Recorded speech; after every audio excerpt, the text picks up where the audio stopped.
ओम शांति। आज की कहानी है निंदक महाराज। जिस भी व्यक्ति को निंदा करने की आदत रहती है उसके पीछे हमारा समय बर्बाद हमें नहीं करना चाहिए। हमें हमारे लक्ष्य की तरफ ही ध्यान देना चाहिए। तो आइए सुनते हैं कहानी निंदक महाराज। एक थे सर्वनिंदक महाराज।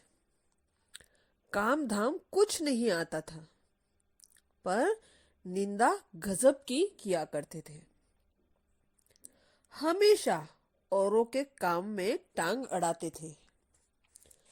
अगर कोई व्यक्ति मेहनत करके सुस्ताने भी बैठता तो कहते थे, मूर्ख, एक नंबर का कामचोर है।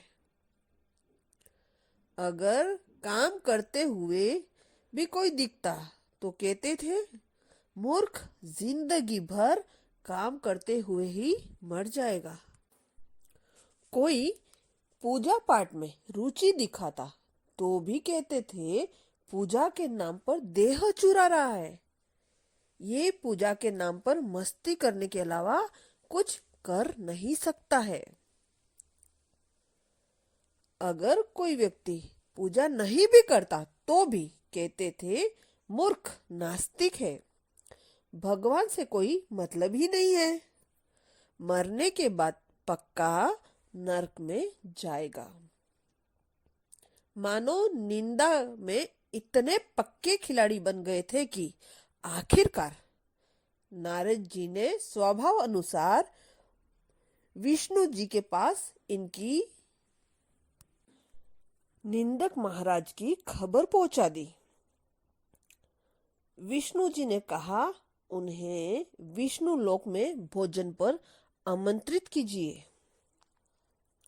नारद जी तुरंत विष्णु जी का न्योता लेकर सर्वनिंदक महाराज के पास पहुंचे और बिना कोई जोखम लिए उन्हें अपने साथ ही विष्णु लोक में लेकर पहुंच गए कि पता नहीं कब महाराज पलटी मार दे।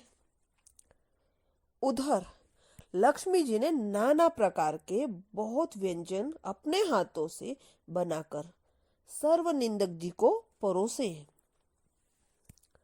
सर्वनिंदक जी ने जमकर हाथ साफ किया। वे बड़े प्रसन्न दिख रहे थे। भगवान विष्णु को पूरा विश्वास हो गया कि सर्वनिंदक जी लक्ष्मी जी के बनाए भोजन की निंदा कर ही नहीं सकते।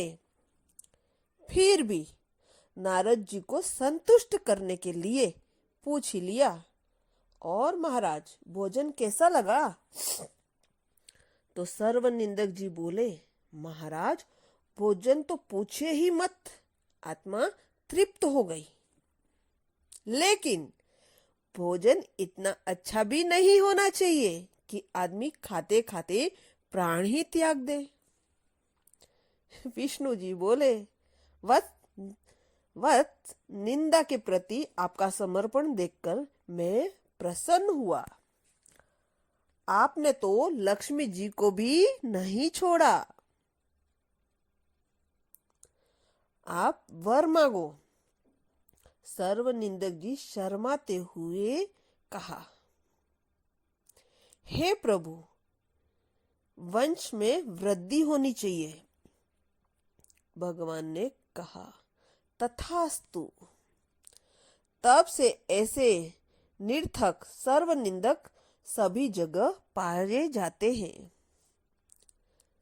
इस कहानी का सार है, हम चाहे कुछ भी कर ले, इन निंदकों की प्रजाति को संतुष्ट नहीं कर सकते। ऐसे लोग की परवाह किया बिना ही आध्यात्मिक पथ पर अग्रसर रहना चाहिए। ओम शांति।